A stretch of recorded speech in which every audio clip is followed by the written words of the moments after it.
Fala pessoal, mais uma vez estamos aqui agora na segunda temporada desse podcast pensado para você, empresário, para você que almeja construir o seu negócio. Estou mais uma vez com o Vitor Negrão e nessa segunda temporada nós queremos trazer um pouco mais de conteúdo técnico para esse mundo que é o empreendedorismo, o processo de abertura de uma empresa, a gestão da sua empresa, a parte que realmente você precisa saber de conceitos para fazer com que Olha o fogo. Estão comemorando a nossa segunda temporada. Exatamente. Eles demoraram um pouquinho, mas acabou saindo em tempo de comemorar. Então é um prazer imenso para nós estarmos aqui. Vitor, como que estão as suas expectativas para a segunda temporada? Meu Rogério, muito animado, fico feliz de estar aqui de novo, mais uma temporada. Nós tivemos uma aceitação boa, né? Conseguimos já divulgar em todas as plataformas, então isso já nos traz uma satisfação muito grande, né?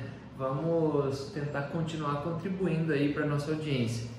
É isso aí, Vitor. Hoje, nesse primeiro episódio, um assunto bem interessante é, de fato, aquele que inicia uma caminhada, aquele que marca um começo.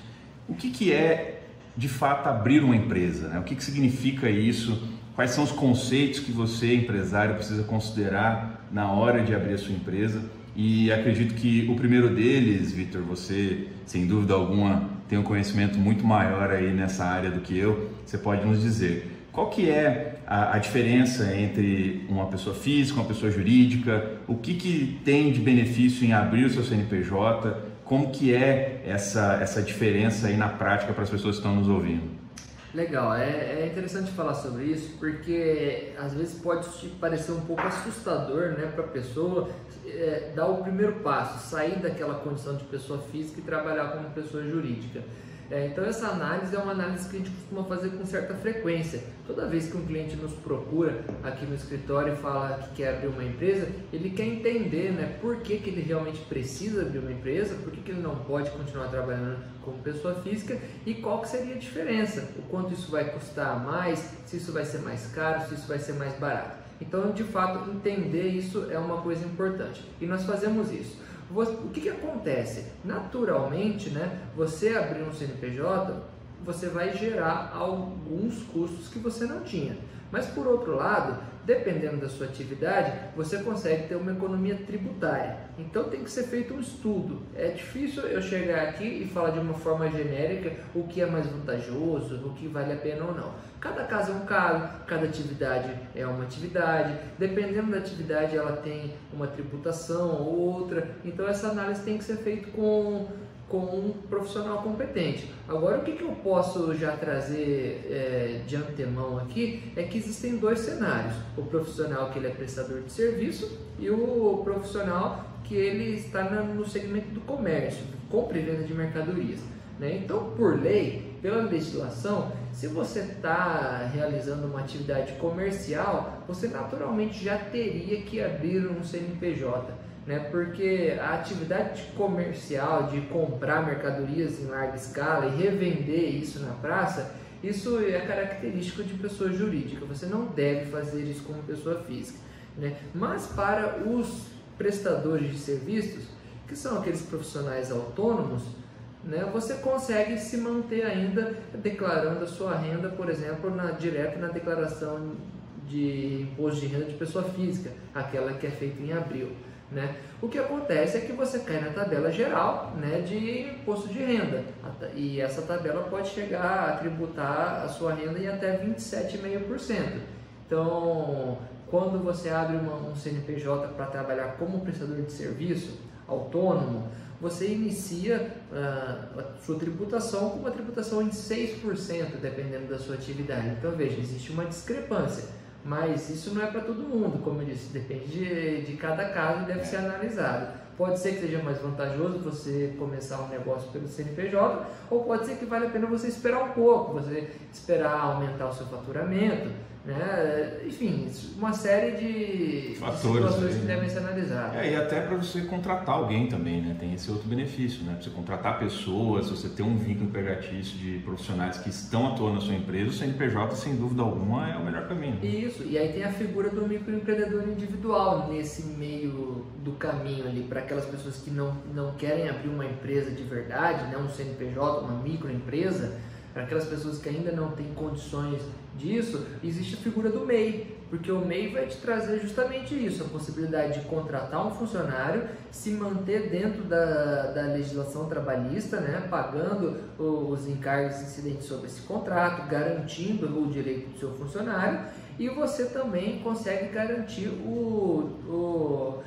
direitos para você, empreendedor. O microempreendedor, por exemplo, né, se ele tem as suas contribuições em dia, ele pode estar segurado em caso de acidente de trabalho, em caso de doença e, no caso das mulheres, até mesmo em questão de maternidade, você consegue um auxílio maternidade só tendo o seu CNPJ do MEI. Eu acho que a gente consegue falar depois especificamente sobre o MEI, que tem uma série de características aí interessantes.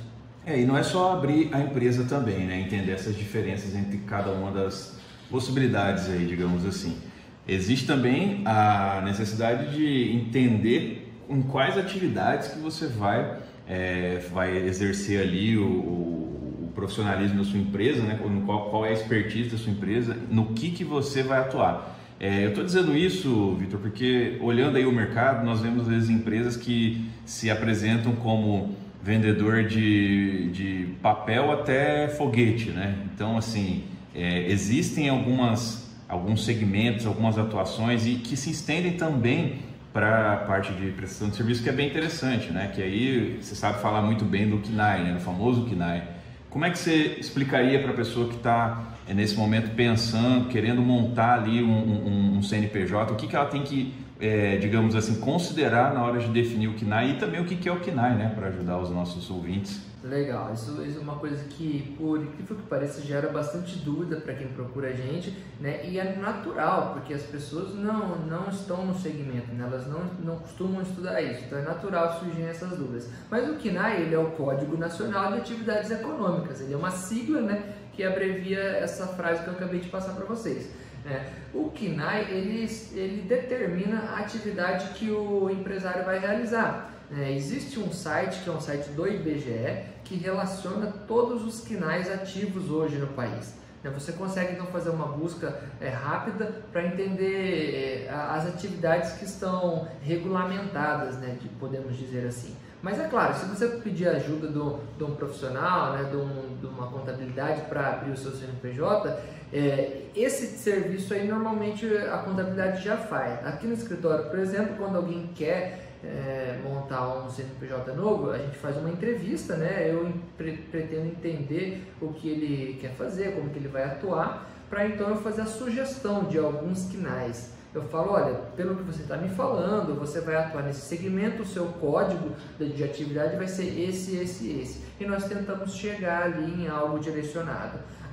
Existe limite para a quantidade de KNAI a ser incluído no seu CNPJ? Essa é uma dúvida que muitas pessoas perguntam. E na verdade não tem nada ali que fale exatamente que aquela empresa ela pode ter até 10 KNAIs relacionados. O que existe de certa forma, um bom senso, né? Porque você não vai colocar ali uma atividade de venda de material para construção junto com uma atividade de advocacia ou uma atividade de aulas para concursos, entende? Ou de foguete, né? Exatamente. Então, é interessante isso aí, porque é muito discrepante o que a gente enxerga no mercado. Nós entendemos que os profissionais, às vezes, eles querem simplesmente aproveitar oportunidades e entrar ali num determinado comércio, mas é muito nítido que faltou um planejamento, que falta um foco da empresa a partir do momento que ela simplesmente faz tudo, né?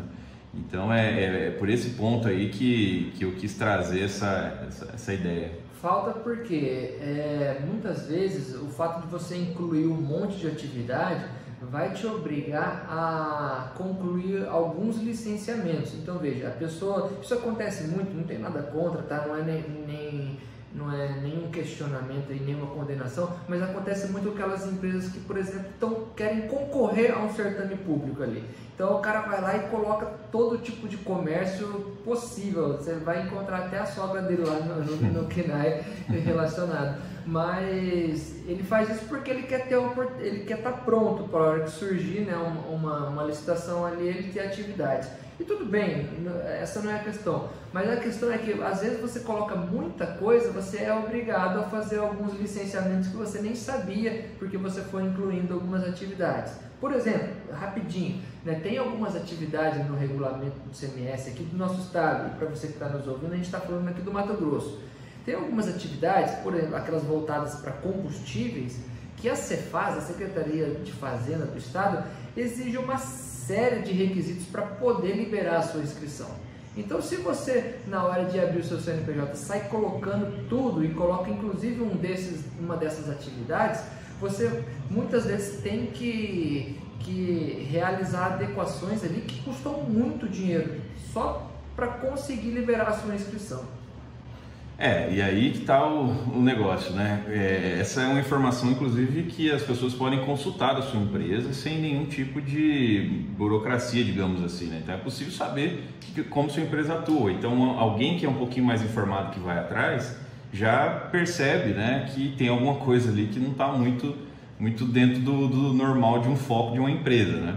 Então isso aí é um ponto de muita atenção. Eu acho que quem está ouvindo quer esse tipo de informação e precisa considerar isso na hora de começar a empresa. Sabe uma coisa que gera dúvida, sem querer te interromper, é a questão de enquadramento, sabe? Muita gente também pergunta, eu ouvi falar que fulano é microempresa, fulano é empresa de pequeno porte, é EPP. O que significa isso, né, diretamente falando? E aí eu vou ser muito honesto com você que está ouvindo a gente, porque você quer uma coisa prática, né? Uma resposta objetiva, sem enrolação. E é assim que eu costumo fazer sempre com quem pede orientação. O enquadramento, hoje, ele é apenas uma classificação, digamos assim. Ele não vai te trazer benefícios ou malefícios.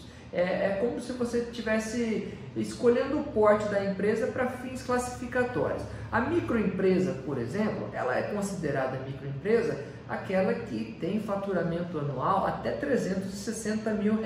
E a partir de então, se esse faturamento passar dos 360 mil e chegar até 4.800.000, ela se mantém ali na característica de empresa de pequeno porte, EPP. Ou seja, são classificações. Isso, claro que existem algumas vantagens em relação a benefícios, né, com o governo, prioridades em licitações e tudo mais, se a empresa ela for ME ou EPP, mas isso não muda a sua tributação. Acho que o que eu quero dizer com isso nessa apresentação é que o fato de alguém ser ME ou EPP não significa que ele paga mais ou menos imposto. O que determina a quantidade de imposto que o empresário paga é o regime tributário que ele optou. E aí nós temos 3 existentes hoje no Brasil. Não vai ser nesse episódio que eu vou entrar em detalhes sobre eles, mas eu já te adianto que hoje é o Simples Nacional. A empresa opta pelo Simples, opta pelo lucro presumido ou ela opta pelo lucro real. São coisas completamente diferentes de enquadramento. Então, uma empresa ela pode ser microempresa, optante pelo Simples, microempresa, optante pelo lucro presumido, ou ela pode ser uma EPP, optante pelo Simples, uma EPP, optante pelo lucro presumido, e por aí vai. É só uma questão de separar as coisas mesmo. Tá, então, definida aí a parte de atividades da empresa, como que eu vou abrir minhas portas, como que eu vou começar a divulgar meu serviço, sem que eu tenha uma noção do quanto aquele serviço vai custar, né? Então esse é um ponto bem relevante aí na hora de iniciar a sua atividade. Você precisa divulgar seus preços, seu catálogo de serviço, enfim, né? no seu comércio ter ali cada um dos seus produtos à disposição. Como que você conseguiria ajudar, Vitor, essas pessoas para começar a pensar no cálculo do custo do seu produto ou serviço? Porque a verdade é a seguinte, eu pelo menos já tive essa experiência entre amigos, conhecidos, enfim, de empresas que nascem, começam uma atividade, vão meses às vezes e a pessoa fala, poxa, mas eu não estou tendo lucro, ou então só estou tendo prejuízo. E aí você questiona, tá, mas você vende bem, você tem tido ali clientes e mesmo assim não está dando certo? E em alguns momentos não. Por quê? Porque a pessoa simplesmente não soube calcular quanto ela deve cobrar. Ela esqueceu ali de colocar de uma forma bem nítida, bem real, quanto que isso deve custar para o cliente, né? Tem que considerar aí uma série de coisas, o Vitor vai falar melhor, mas o que eu diria é o seguinte, pelo menos uma planilha, né, nesse cenário ajudaria muito essa pessoa. O que você tem a dizer aí, Vitor, para alguém que quer calcular o custo do seu produto ou do seu serviço? Exatamente, eu ia falar um negócio e você já deu a deixa, você começou a dizer a minha linha de raciocínio. Então vamos lá, eu vou ser muito honesto agora, tá? Eu não gosto de ficar mistificando as coisas e a gente tenta falar de forma objetiva.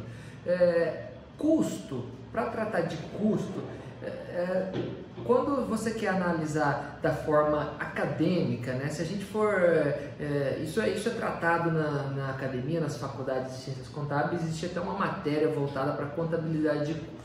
Então, se a gente vai analisar da forma técnica, não é fácil. Existem uma série de formas de calcular custo, né? E existem inclusive especializações, né, para cálculos de custo.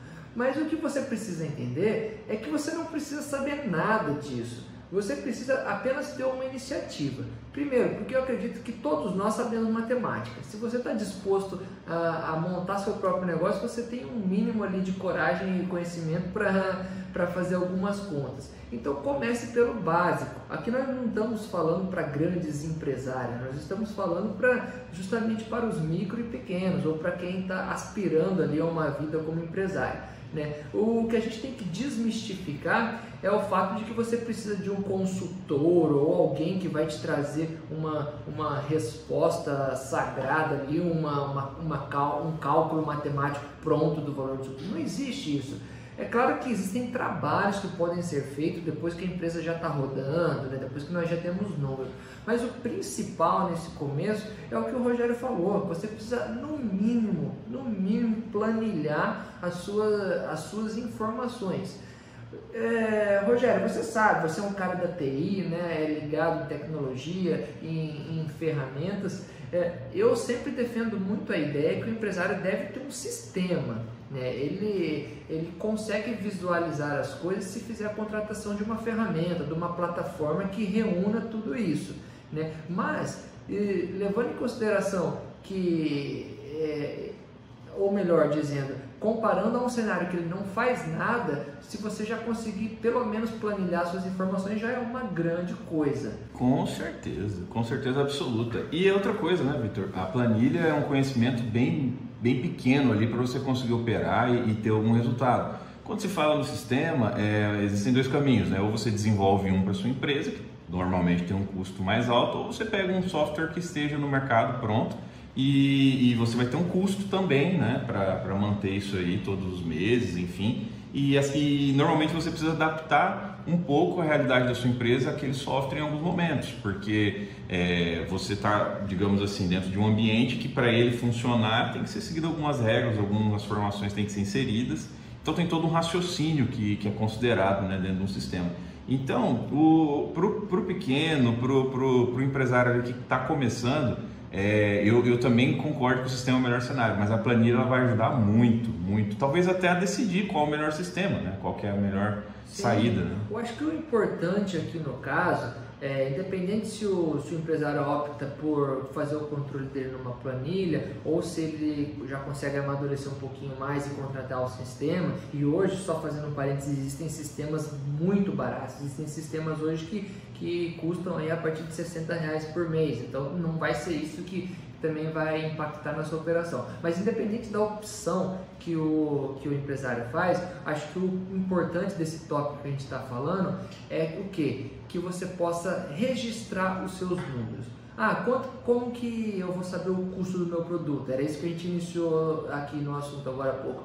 Você precisa registrar, você precisa entender quanto que você paga de luz, quanto que você paga de aluguel, quanto que você paga de insumos, de repente, para montar, né, aquele produto que você está vendendo, ou se você tem uma operação de serviço, quanto que é a sua mão de obra, né, quanto que custa o seu software, enfim, levantar esses custos para saber aquilo que vai acontecer todos os meses, para entender aquilo que varia de acordo com as suas vendas, enfim, colocar números. Depois que você tiver seus números, você vai saber exatamente quanto que custa o seu produto ou serviço, né? Se, por exemplo, você tem que saber quanto que incide de imposto no seu produto, você tem que saber ali quanto que custa o frete. Então isso tem que ser organizado de uma maneira. Isso vai ser organizado ou por uma planilha sua ou por um sistema que você alimentar.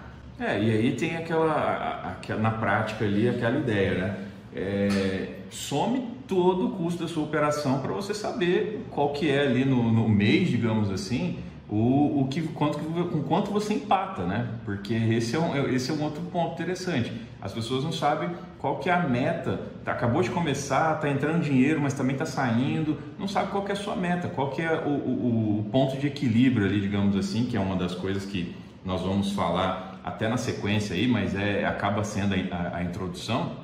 Ponto de equilíbrio do seu negócio, vamos começar por esse simples passo de quanto você precisa atingir para cada mês ali da sua operação que acabou de começar, para você se manter, quanto que é ali o seu boleto no fim do mês, digamos assim, né, para pagar todas as suas despesas.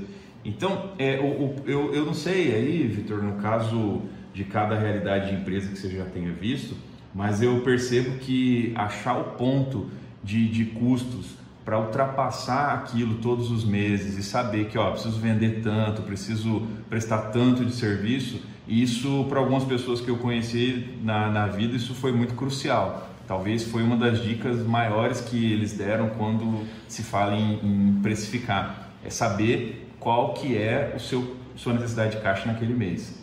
Então esse é um ponto aí que, já até introduzindo esse tópico aí de pontos de equilíbrio, seria outra coisa bem essencial. Isso é muito importante, realmente. Eu acho que todo empresário deveria achar o seu ponto de equilíbrio. Para que as pessoas entendam, aquelas que estão ouvindo a gente, no caso de um comerciante, por exemplo, o ponto de equilíbrio, ele é a quantidade de matéria ali, de produto, né, que ele tem que vender no mês para pagar as contas. A partir de então, a primeira venda que ele fizer acima daquilo, ele passa a ter lucro. Para um cara que ele presta serviço, né, a quantidade de clientes que ele tem que prestar serviço, né, de atendimentos que ele tem que fazer, ou se é alguém que tem contratos fixos, quantos contratos ele tem que firmar, pelo menos, para que a operação dele seja paga e a partir de então ele tenha lucro. Isso é o ponto de equilíbrio.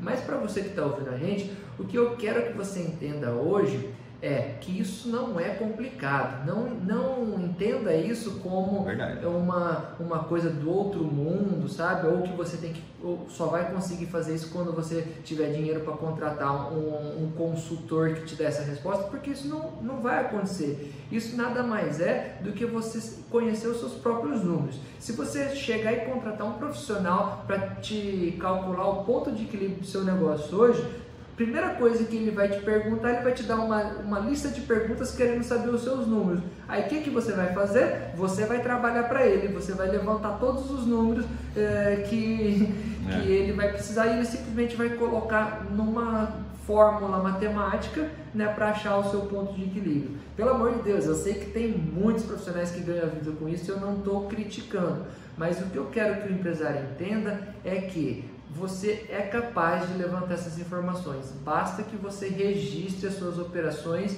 e que você entenda o quanto que você está gastando com cada coisa. E também aquele detalhe bem importante, né?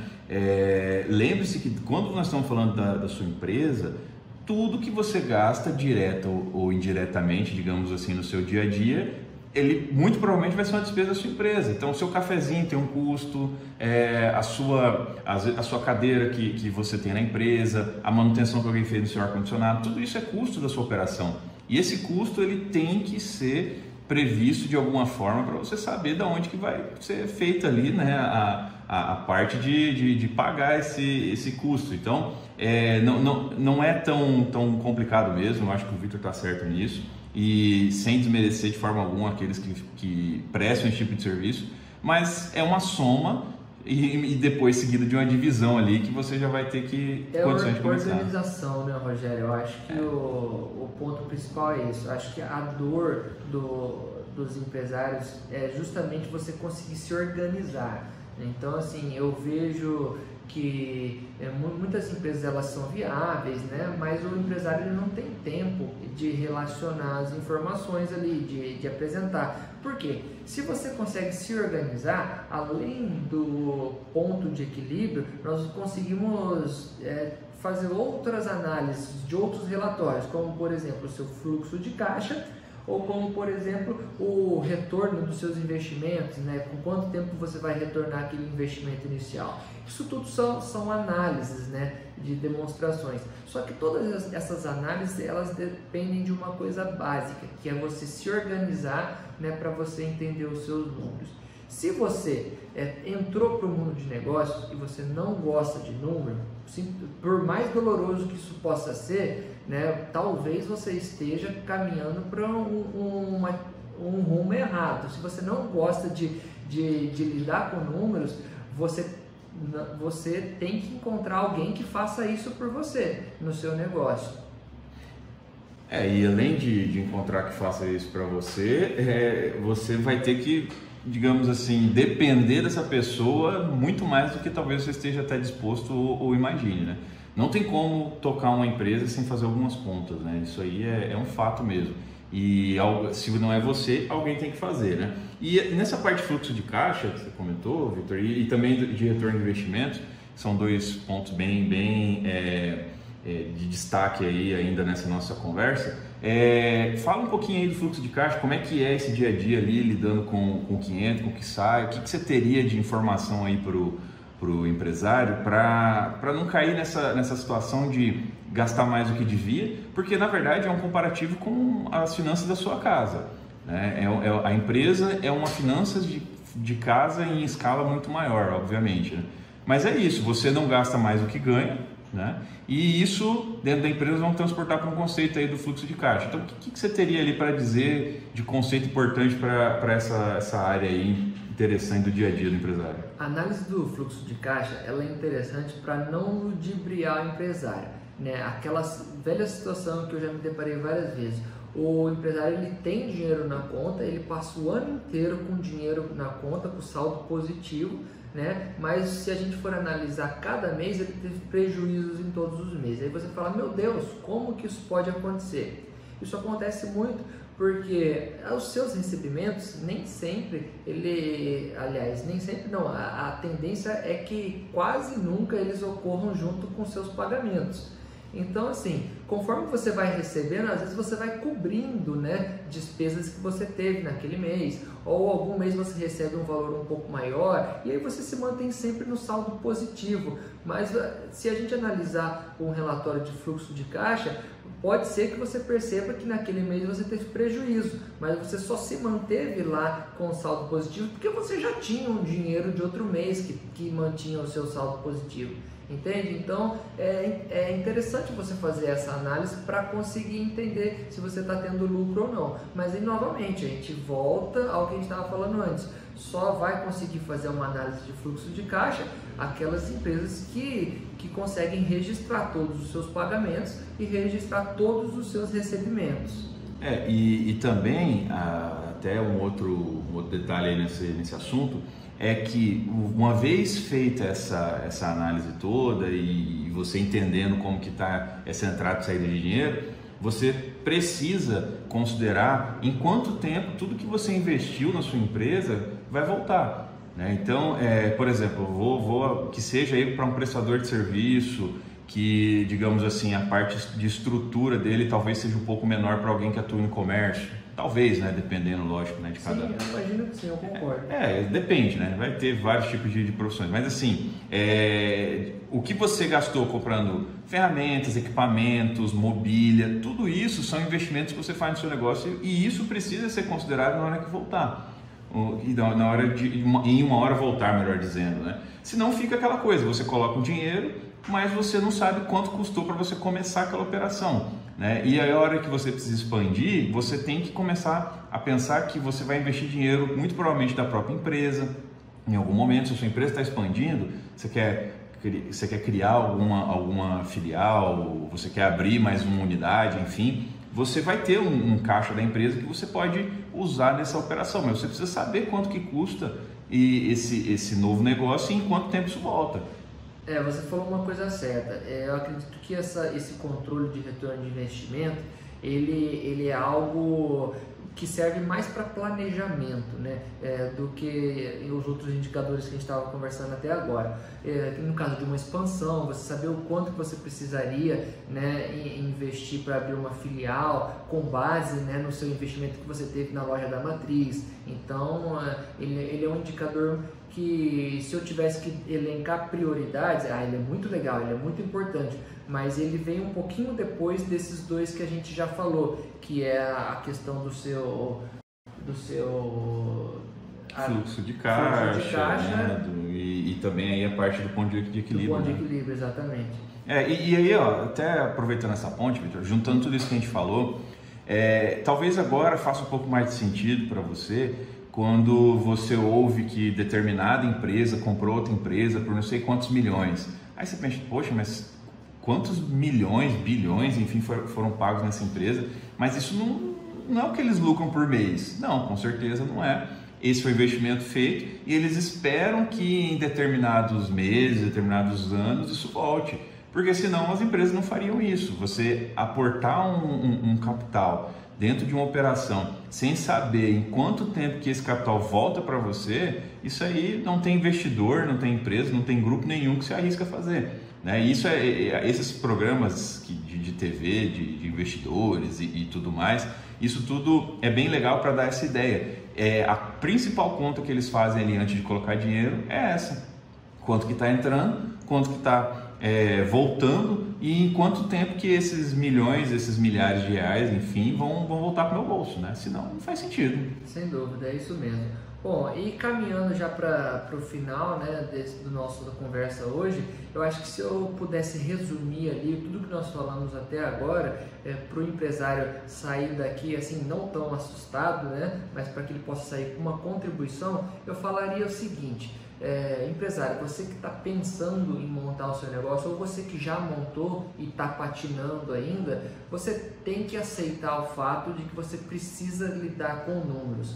Você precisa ter controle das informações do seu negócio, seja você mesmo fazendo isso ou você terceirizando. E aí a dica que eu te dou, né, e aí nós podemos falar inclusive num próximo episódio sobre isso, hoje em dia existem empresas especializadas em fazer esse controle para você. É o que nós chamamos de BPO financeiro. A empresa administra as suas contas, registra os seus recebimentos e registra as suas despesas. E olha, para falar a verdade, eu tenho colegas que fazem isso por um preço bem acessível, né? Então a minha recomendação é que o próprio empresário sempre faça, mas se essa é uma dor muito grande sua, não vai ser esse o motivo da sua desistência. Hoje existem soluções para você conseguir reunir essas informações e ter o número que você precisa para prosseguir no seu negócio. E até para a gente incentivar sempre aí o empreendedorismo e que mais empresas surjam para fomentar o nosso mercado. O mercado, ele é um combustível muito grande aí na economia, e quem mantém isso são as empresas, são os empresários e que tornam real essa circulação de dinheiro, geração de empregos. Então não desanime por isso, eu acho que seria essa a maior mensagem, né? Encontre a melhor forma de viabilizar. O que é importante, coloque isso na equação, seja por você, seja por outra pessoa, coloque isso na equação com certeza.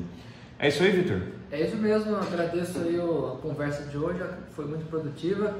E galera, continue com a gente, no próximo episódio temos muito mais a falar. Com certeza, talvez sem fogos, né? Não sei, vamos ver aí como é que vai ser, né? Exatamente. Mas valeu então, gente. Obrigado. Um abraço.